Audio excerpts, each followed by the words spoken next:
Alors, la régénération. On oublie beaucoup la régénération parce que, comme forestier, on se fait souvent répéter qu'il faut regarder en haut, il faut regarder nos arbres, la qualité, la vigueur de nos arbres, quel produit on va créer avec ça. Oui, c'est très important, mais il faut se rappeler que le rôle premier de l'ingénieur forestier, c'est de s'occuper à long terme de nos forêts. Puis ça veut dire, d'abord et avant tout, en tout cas à mon avis, s'occuper de qu'est-ce qui va repousser, qu'est-ce qui va rester là après notre intervention.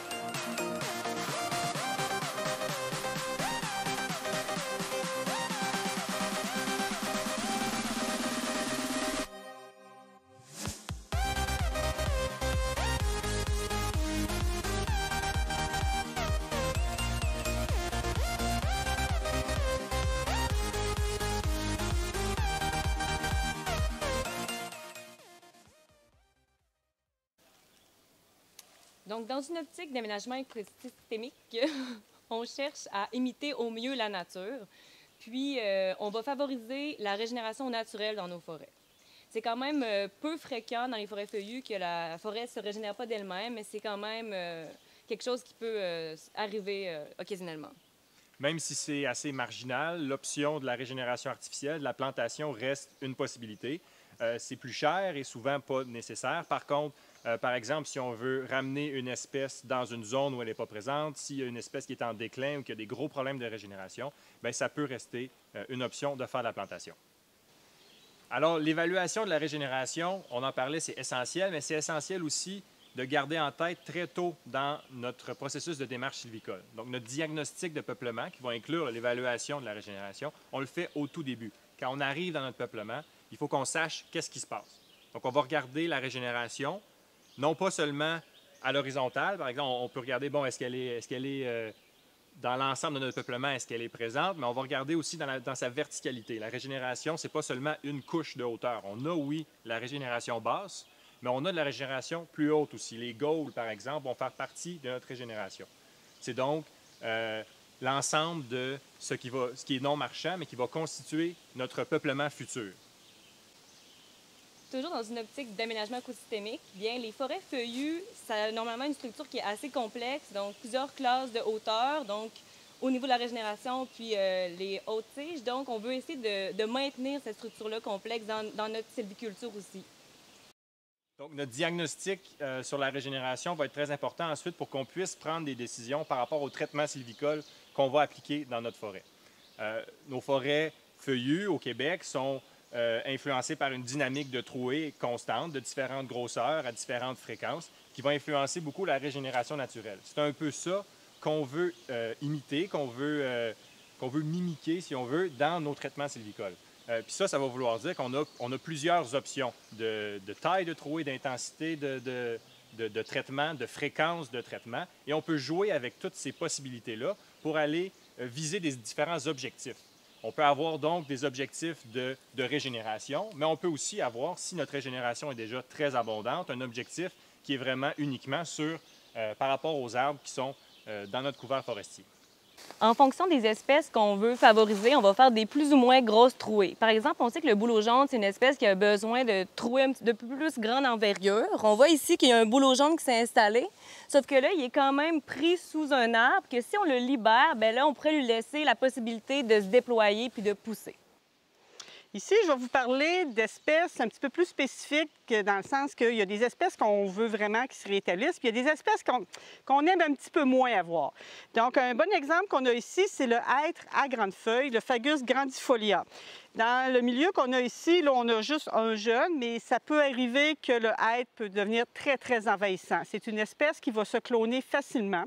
De là, ce qu'on veut vous amener à comprendre, c'est que c'est important de connaître l'autocologie de vos espèces. C'est quoi ses préférences? C'est une espèce qui va aimer plus la lumière, qui va aimer plus les sites humides, qui va être très tolérante à l'ombre ou intolérante, peu importe. Et en fonction de ces critères-là, vous allez être capable de mieux faire votre sylviculture, faire vos prescriptions.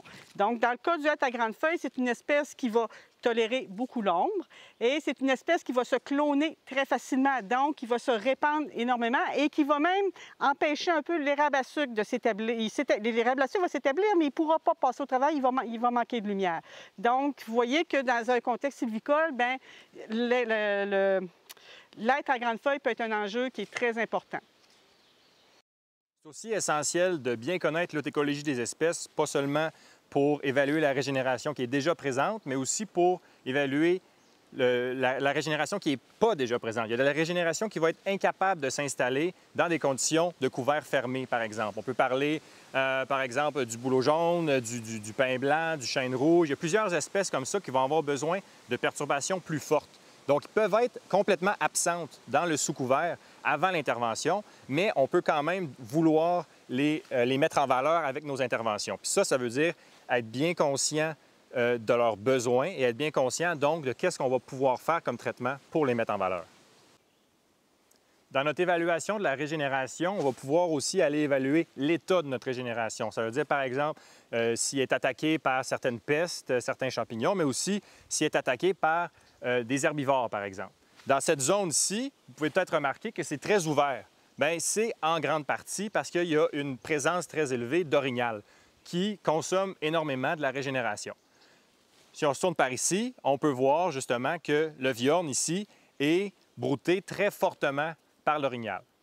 Dans ce cas-ci, bon, ce n'est pas un gros problème au sens où le viorne, ce n'est pas une espèce qui est désirée. Par contre, ça nous aide dans notre diagnostic à évaluer à quel problème on va pouvoir faire face dans la régénération.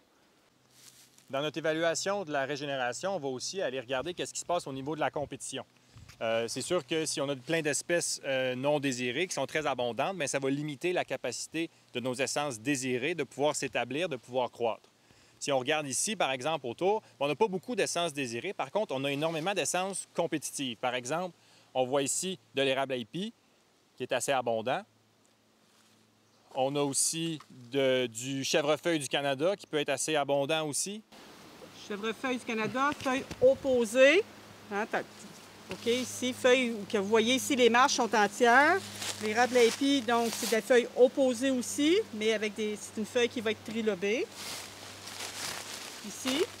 Il peut aussi souvent y avoir diverses espèces de fougères qui peuvent être assez envahissantes. Par exemple, celle-ci.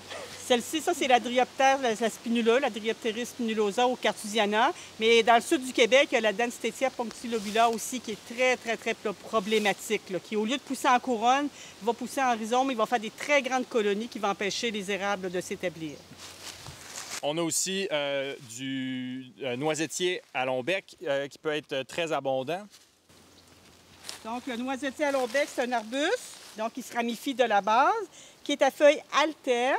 Et vous voyez, c'est une double dentition, c'est doublement denté, comme la plupart des espèces de la famille des bouleaux.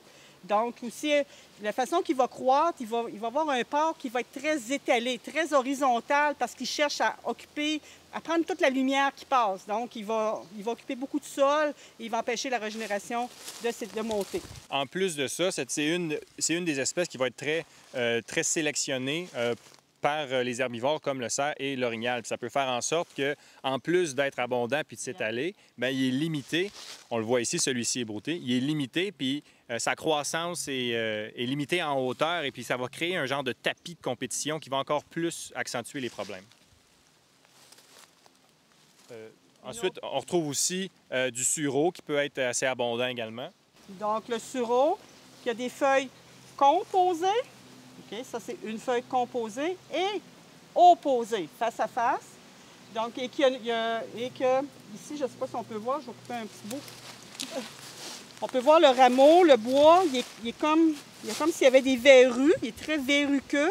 Et quand on le coupe à l'intérieur, on voit que la moelle, elle est brune. Ça, c'est le sureau rouge, là, qui fait un fruit rouge, sureau pubescent. On va se déplacer ensuite vers le viorne, qui peut aussi être assez abondant ici, une autre espèce qui va être très broutée. Donc, le viorne à feuilles d'onde, Viburnum, c'était Anifolium. Lanthanoides, maintenant, il a changé de nom. Donc, les viornes ont des feuilles opposées. Et ce viorne-là, vous voyez, c'est des grosses feuilles très arrondies et dentelées, qui est très associé aux érablières à bouleau jaune.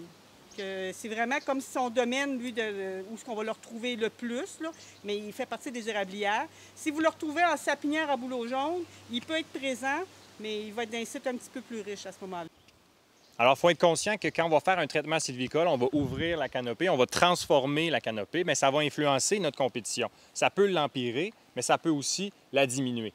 Puis ce qu'on va vouloir faire dans un exemple comme celui-ci, c'est vouloir justement se débarrasser de cette compétition-là, idéalement, pour qu'on puisse aller libérer ce qui est présent en dessous.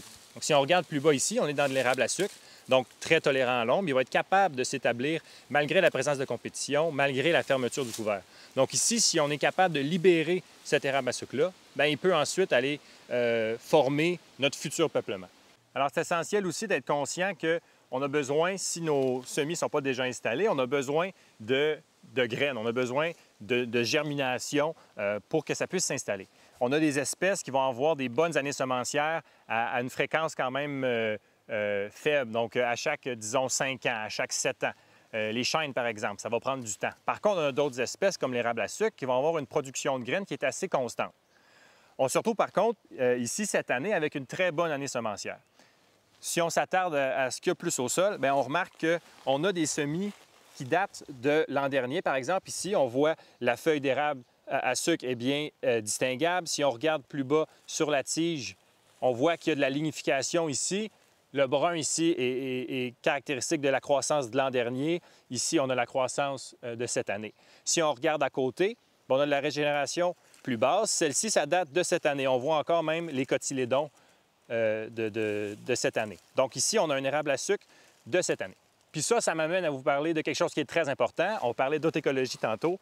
Reconnaître nos espèces, c'est pas seulement reconnaître les feuilles, c'est pas seulement reconnaître l'écorce, c'est aussi reconnaître au moment de la germination. Et il y a plein d'espèces qui sont extrêmement difficiles à reconnaître au moment de la germination parce qu'ils n'ont pas encore les traits caractéristiques chez les arbres matures. Donc ça, c'est très important de pouvoir les identifier à tous les moments de leur histoire. On voit ici un bon exemple quand on parle de dynamique naturelle, de perturbation naturelle dans nos peuplements. On a un bon exemple ici. On voit un chicot de bouleau jaune qui est définitivement mort. Donc, la cime est tombée. Ça crée une grande ouverture dans le peuplement. Et si on regarde vers le haut ici, bien, on voit que cette trouée-là, qui auparavant, on avait du bouleau jaune, bien, maintenant, c'est complètement rempli avec des feuilles d'érable à sucre. Ça, ce que ça nous indique, c'est que la trouée a été remplie. Donc, il y a eu la succession qui s'est faite là-dedans. Il y a eu beaucoup de croissance en sous-couvert. Quand on descend, bien, on remarque que d'abord, les gaulles sont relativement grosses. Et ce sont sans doute qu'ils ont réussi à pousser beaucoup plus rapidement avec cette ouverture-là. Et quand on regarde au sol, bien, les semis d'érable à sucre sont considérablement plus gros qu'ils sont ailleurs dans des conditions davantage ombrageuses. Donc, ces conditions-là arrivent naturellement dans nos peuplements et vont créer la dynamique naturelle. Mais c'est un peu ça qu'on va vouloir imiter avec nos interventions sylvicoles.